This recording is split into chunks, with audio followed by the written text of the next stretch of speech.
Hello, and welcome to another episode of Purple Ponderings with Pankaj. Today on our show, we have Nick Moran from New Stack Ventures. Nick is someone that I've been interacting for, I think, about a year and a half.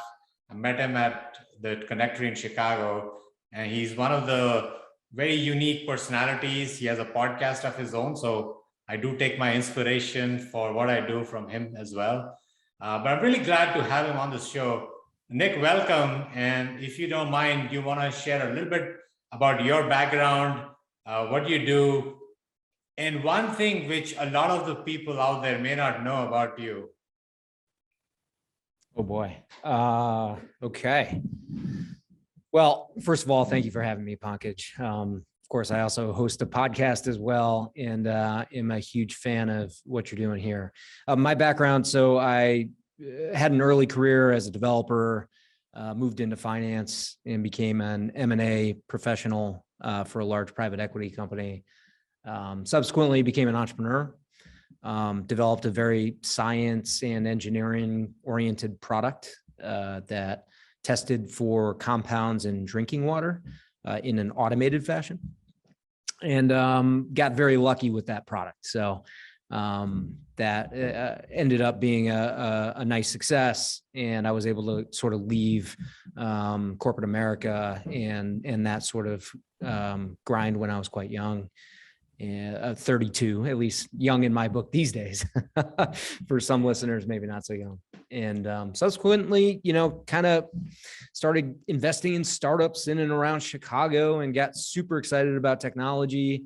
You've seen that. I mean, you were here, the rise of the connectory in 1871, and it's just been a transformational change over the past decade in Chicago. And I was fortunate to kind of ride that wave up. So I started as an angel, that became an angel group, plus a podcast, that became a fund. And we just closed on our second fund, which is a $42.6 million vehicle that we'll be deploying over the next 3 years. So exciting time. Awesome. And you also asked, what did you ask for? A fun fact that people don't know about me? Yeah. Is that right? What would that be? Well, I was an athlete when I was young. So I went to Indiana University to swim. I was a swimmer, and that didn't work out. And that's how I found my way into becoming a developer. So I've always kind of been intensely focused on one thing in my life. It's kind of a blessing and a curse. But my first real love was the pool. And when I finally lifted my head out of water, I saw so much more in technology and beyond. So I'm very fortunate. Got it. Well, first of all, congratulations on your new fund. That's great news for all of the startups and entrepreneurs in and around the Midwest region. I would want to tell everyone that Nick is one of those few investors who's actually very hardware friendly as well. So a lot of the investors shy away from making investments in that are hard, somewhat related to hardware, but Nick is different from that standpoint. So Nick, congratulations. And I can see your focus about the one thing. I'm glad the venture world, you found your bearings there, because I think you're a great venture leader. I've reached out to you several times and attended some of your workshops. Learned a lot from that. So that relentless focus on the one thing is my one learning from my very first conversation I had with you. You may not remember this, but I still remember that. Awesome. Well, thank you. Appreciate that. Welcome. So, let's start, with this interesting journey that you've had, right? As an entrepreneur, as a developer, as someone who's watched technologies evolve over time. Some of them get adopted, they become mainstream, some of them don't. My first question with you is, as you see the emerging technologies today, right? Whether that's IoT or blockchain or AR, VR. I mean, I don't think of AI, ML as an emerging technology anymore, but I'd just love your broader perspective on all of these newer technologies from an adoption standpoint. Do you think they've sort of crossed that chasm into mainstream adoption, or what's your perspective on, on these technologies? I don't have any answers when it comes to, what's going to be the next big technology, to be honest, Pankaj. But I think, I learned from a mentor and a good friend in the industry, a friend of mine named Rami Adib. He runs a firm called 1984. And he learned from some of the best ever in venture capital, Pierre Lamond, who was one of the founders of VC, and Vinod Khosla, who's one of the best in the business. And he says the role of a VC is not to speculate on the future, it's to see the present clearly. And so when we speculate on things like the metaverse and Web3 and even AI ML, for me in my role, it's less about predicting what the metaverse is going to look like in 5 years. It's more about recognizing what is the killer app or what could emerge as the killer app currently. And so what I mean by killer app, it's what is that first major use case that can hit some sort of mainstream adoption, whether it's in the consumer space or the B2B space. And in some of these areas, we've seen a killer app, and in others we have not. And usually when you do see this main use case or this main feature or application of a technology that works really well, you can help project, what's going to come next, because pain points don't necessarily go away. They just evolve. When you solve one set of pain points, then there's a whole new set of pain points. And so when it comes to things like the metaverse, do we have a killer app? Well, I might argue, Pankaj, that we're in the metaverse right now, you and I. This Zoom chat is not something that could be done many years ago. I interviewed somebody on the podcast recently who said he took a pitch from an entrepreneur 5 years ago that had a teleportation device that could send a person from one place to another. And really, Wow. what ended up happening is we could come together in different places over a format like this, which is Zoom. So I would argue that we are in a version of the metaverse, and this is the killer app. But, putting on a headset and going and sitting at a conference table where we're looking at each other's avatars is not nearly as engaging and friendly and enjoyable as you and I actually seeing each other right now. I can see you're smiling, you're reacting to my comments. This is a cool environment that we didn't previously truly have access to in an easy to use way, like 4 years ago. When it comes to Web3 and crypto, I mean, we're seeing all these NFTs, all these virtual currencies and virtual assets. In my estimation, I do think there is a killer app in crypto, but I think it's store of value. So, when, for instance, when Bitcoin first came out, Litecoin and some of the early coins, everyone thought it was medium of exchange, right? This is going to be a new way to transfer assets from one person to another seamlessly. That to some degree is the case, but really the killer app, I think, for crypto today and Bitcoin more specifically is store of value. In the inflationary environment that we have, with terrible fiscal and monetary policy across many different countries, there are very few assets out there that not only can maintain the asset value over time, but the asset value can actually grow because they're deflationary in nature. Bitcoin is one of those things. So I think we're very early in some of these technologies and seeing the early stage killer apps. But if you follow that thread and really look for the early use cases that have mainstream potential, that I think can help make predictions about where these technologies will take us. Yeah, got it. And I think that makes a lot of sense. I was just gonna tell you a cool story about the first observation you made, which is one of the things that I've fascinated about is the Star Trek series in the mid 60s that came out. I don't know if you've ever seen the original Star Trek, I don't think I have, no. Yeah. Is this Shatner or? Yes, this Okay. is the Shatner one. And I was a young kid in the 80s, watching all those like every Sunday in India. and fascinated by all these cool things that these guys were doing. To my utter surprise, everything that they showed in the mid 60s, in terms of communicating, technology has all come true except for one thing, right? They would do this thing called beam me up, right, which is virtually transpose yourself from one physical place to another in an instant, Right. Beam right? me So up, you just, Scotty. Yeah. yeah, beam me up, Scotty. So when you said that you and I could virtually actually be together, that to me is the killer app from that perspective, right? And so I don't know who that startup was that pitched to someone, but Well, that's the last thing remaining, to be honest with you. in a way, we have a version of that, which is what we're doing now. It's not quite the same, but it's it's a version of it. And it's a great anecdote, and the show is amazing.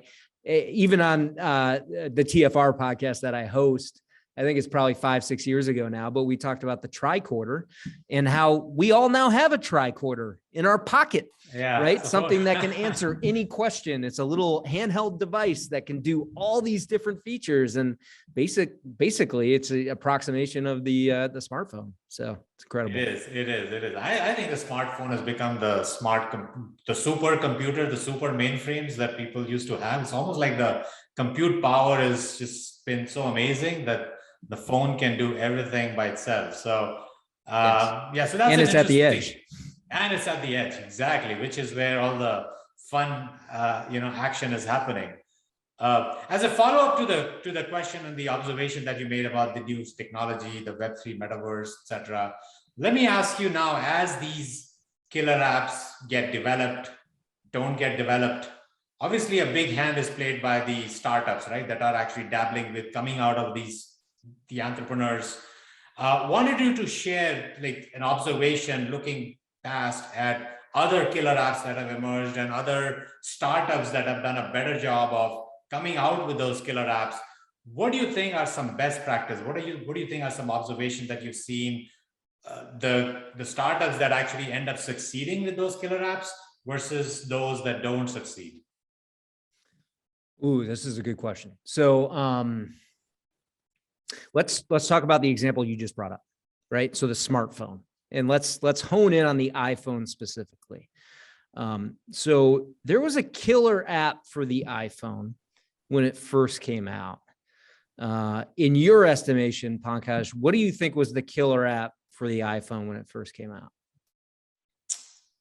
I think it was the email, the ability for people to actually not just speak to each other, but text and email each other.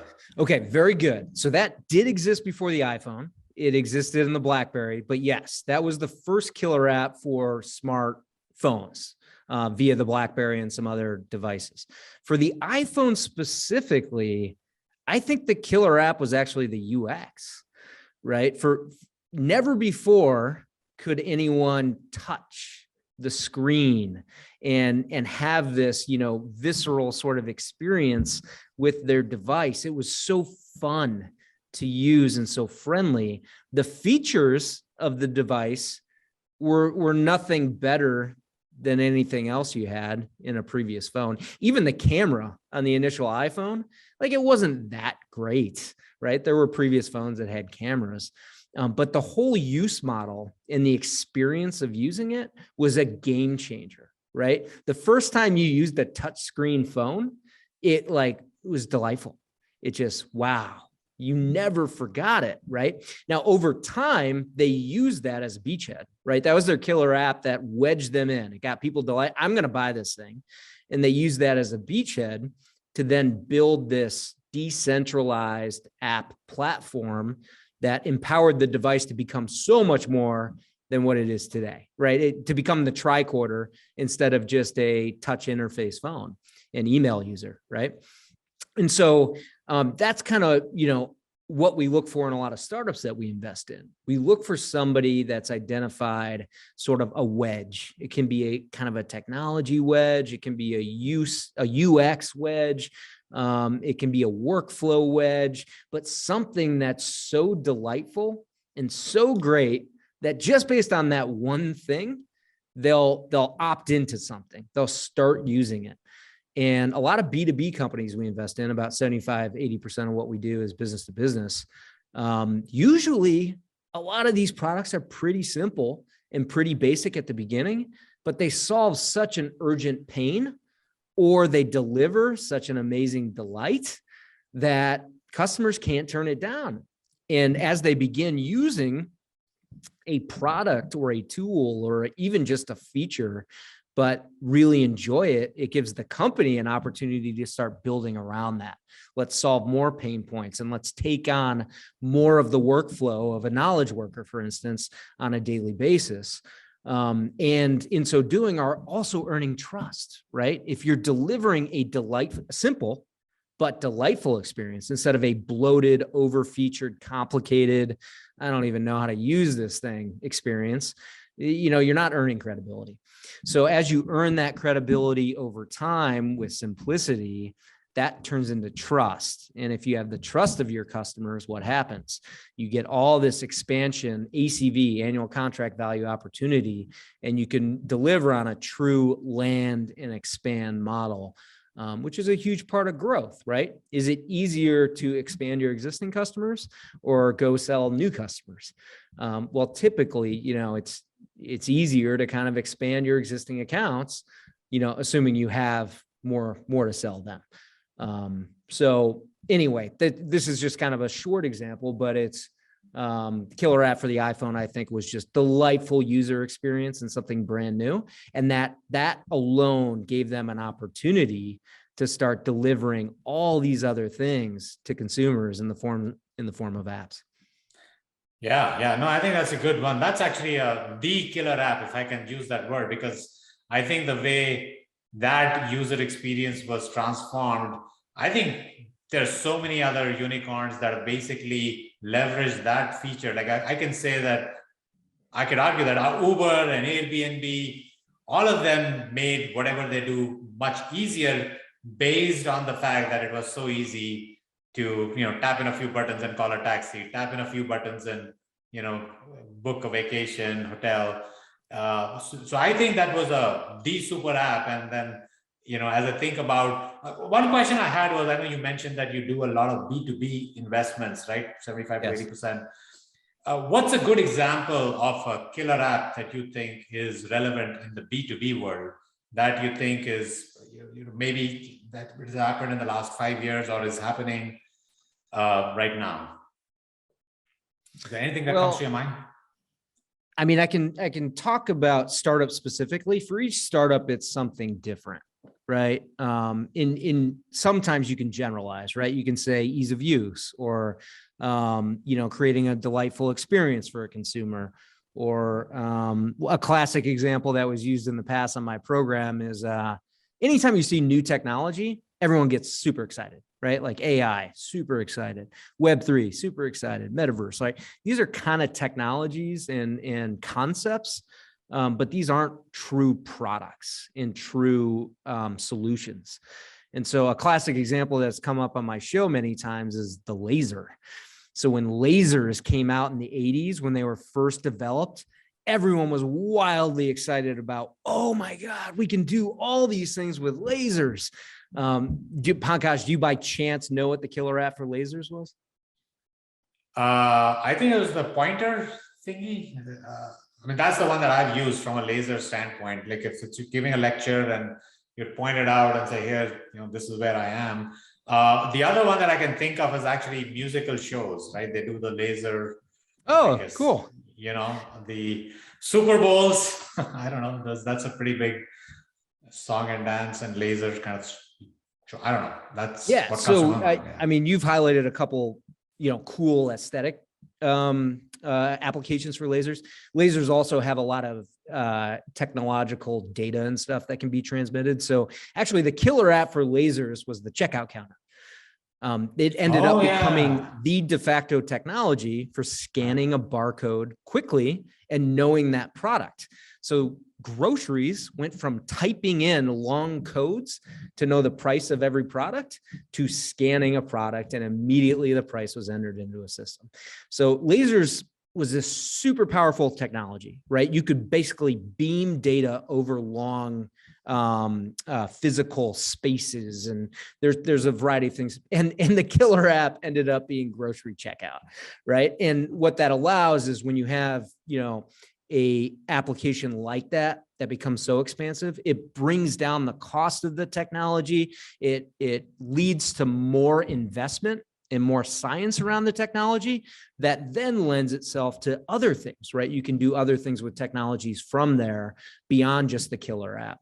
So, I mean, we've seen the same thing within a phone, right? So like GPS chips, within a phone, the killer app was, in these phones, you put them in it, but now that you've driven, and even accelerometers and, all these chips that go into a phone for various killer apps, maybe GPS, point-to-point transportation, drives down the cost of these chips over time. And now you can start to use these chips on all sorts of IoT devices and drones. And they've gotten better, and they've gotten cheaper, and they've gotten more powerful. So anyway, I'll stop pulling the thread of the killer app, but lasers, funny enough, has come up on my show probably 5 times over the years. Yeah, no, I think that's a good one, but that also highlights another aspect, which is sometimes a technology could be out there, but the right use case, which takes that technology and leverages it holistically, it takes time, right? You can go through multiple iterations before you actually land on that use case that makes it, kind of ubiquitous, right? So that's kind of the other takeaway from what you just shared. So that's interesting. This is great. So, as we've seen some of these killer apps, and as you've seen your thesis around like every startup having that ability to have the one thing that they need to do well, I just wanted to, you've been an investor for so long. Given that we have a few insurtech startups as in the audience, what would you say as like, the top 2 kind of do's? I know the one do's is find that beachhead, do that one thing really well. What is a don't? Like, what is something that you see what is the most common mistake that you see a lot of the startups make that you think should be avoided? To some degree, if we connect it to the last part of our conversation, to some degree, founders and even VCs will over-index on technology as a key differentiator. So they'll find a new technology, something that's emerging, brand new on the scene. Let's say some version of machine learning, right? And because they're so heavily focused and indexed on that, they might want to try and bring it to a sector, right? And find applications for it. So let's say insurtech, right? We're going to bring machine learning to vast data sets within insurtech in order to do better predictive, property and casualty estimates, right? Sometimes the best opportunities do not require the most advanced technology. Sometimes automation is better than machine learning, right? Because there's just lower hanging fruit and there's more that can be done. Sometimes visibility of data is superior than super advanced processing of data, right? In the insurance field, classically, data visibility is tough. Real-time data is tough. We recently invested in an insurtech API business, and their entire business is, let's just make sure we have real-time data on coverage info, because right now it's episodic, right? We only know coverage info like at a snapshot in time when we asked for it last, right? We don't know if that consumer, let's say you run a large property, right? And a new renter comes and fills out the application. Do you have insurance? Oh yeah, here's proof of insurance, right? That's a snapshot in time. You don't know if the credit card expired, right? Or if the coverage elapsed and it went away. As the property manager, you don't know that, but you certainly have the liability on your books. And so your reinsurer, you're paying crazy rates to them because you don't have visibility to the data in real time. And so basically, I think sometimes you don't need to bring, a rocket launcher to a knife fight. Sometimes there is low hanging fruit just in terms of software, right? The killer apps are obvious and they're out there. Let's move from on-prem legacy software to putting things in the cloud. Let's move from episodic, entry and scrambled data in different formats to a unified format that's readily accessible anytime in a cloud-based environment, right?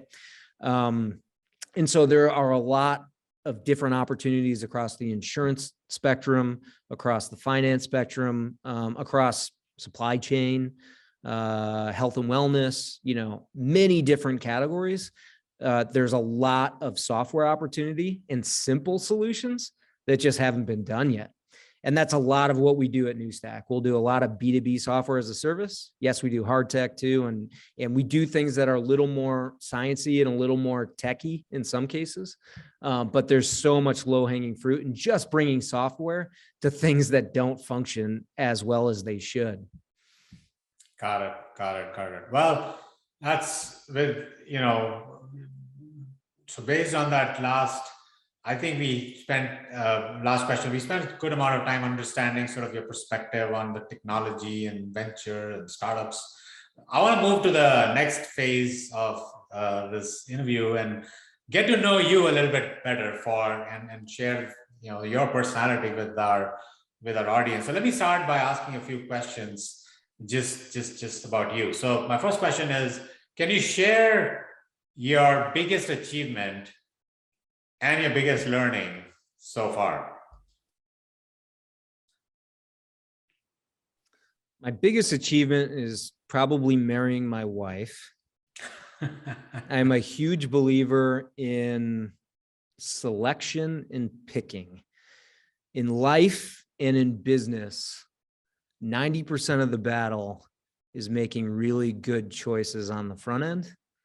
And when it comes to your life's partner, I know that you have one and you have children, and it's just very important to get that choice right. Not to put undue pressure on people, but don't rush into something if you have a lot of reservations.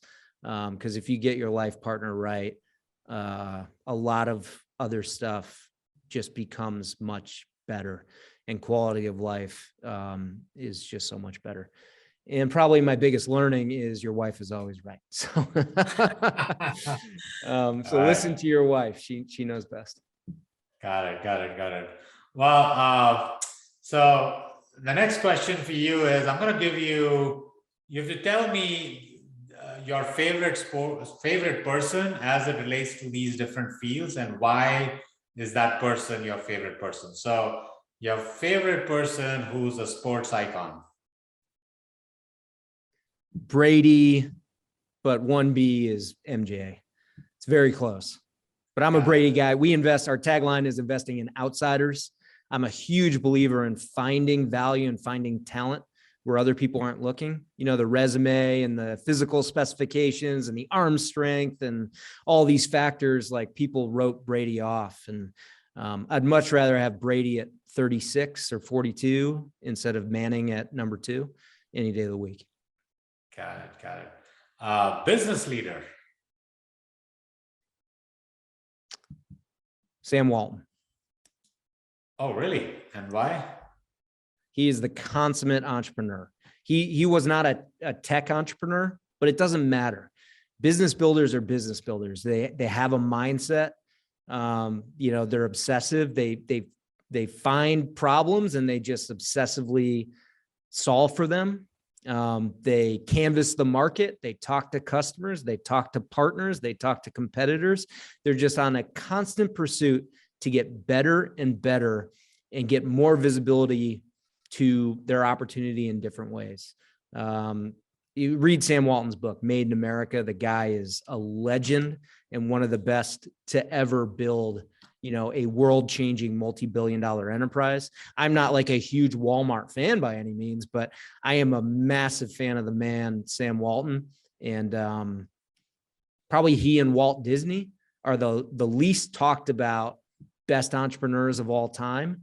And just because they don't operate in the modern tech era doesn't mean that they're not massive inspiration for many of the founders that have achieved greatness.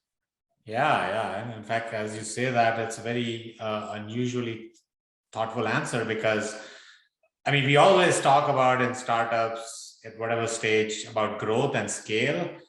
I mean, Walmart, I mean, he figured out how do you scale mega level so early on and made Walmart kind of the biggest enterprise for the longest time. I don't know if they're still, from a revenue standpoint, still the largest, but for the longest time they were kind of the biggest company. So that's an interesting answer. All right, next one, political leader.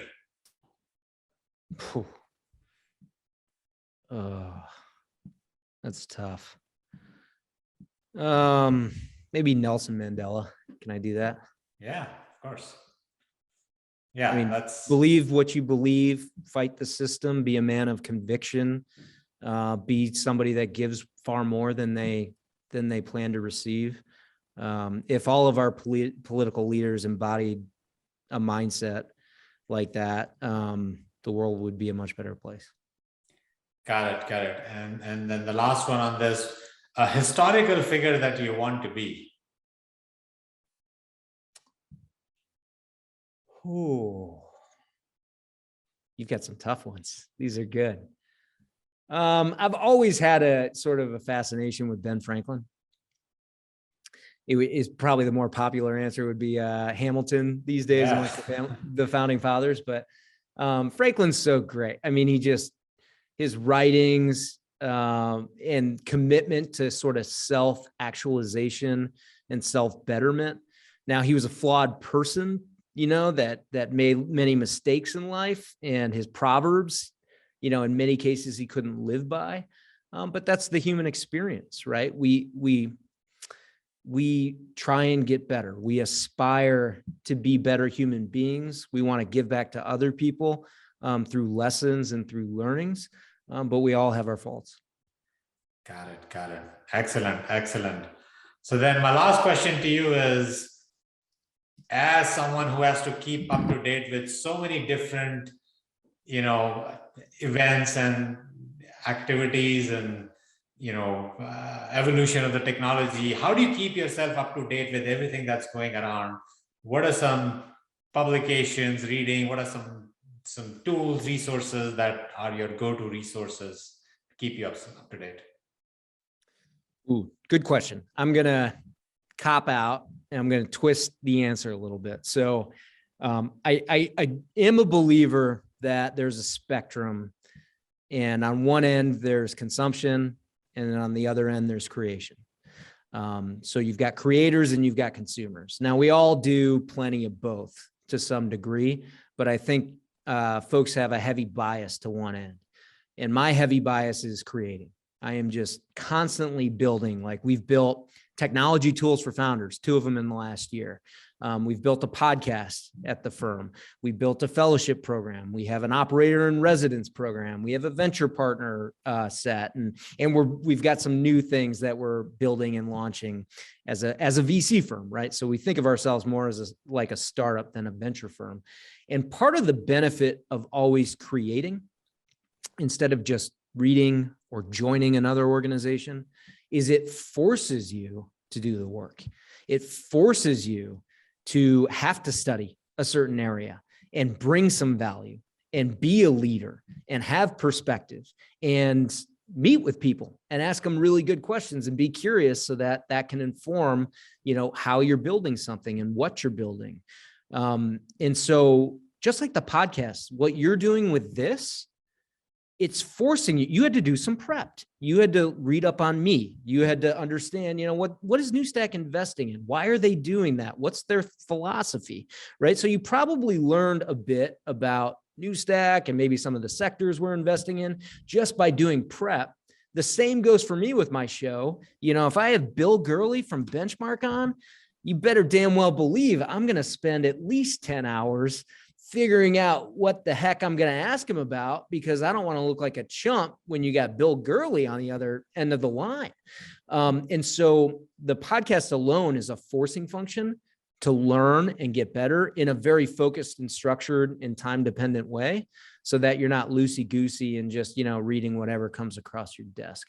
So I have a bias toward creating things, and by being a prolific creator, in many cases, creating stupid stuff that doesn't work, but by iterating fast and launching things and building things, we are forced to do a lot of research, customer discovery, and reading. Got it. No, I think that was a great answer, and I would agree with you. I would argue that I personally believe that every human being is a creator. There is creativity in everyone. Some of the people realize it and know how to tap into it. Like I realized it 3 years ago when I launched my startup, that there is a creative start in me. I think every startup founder is a creator, is a creative person.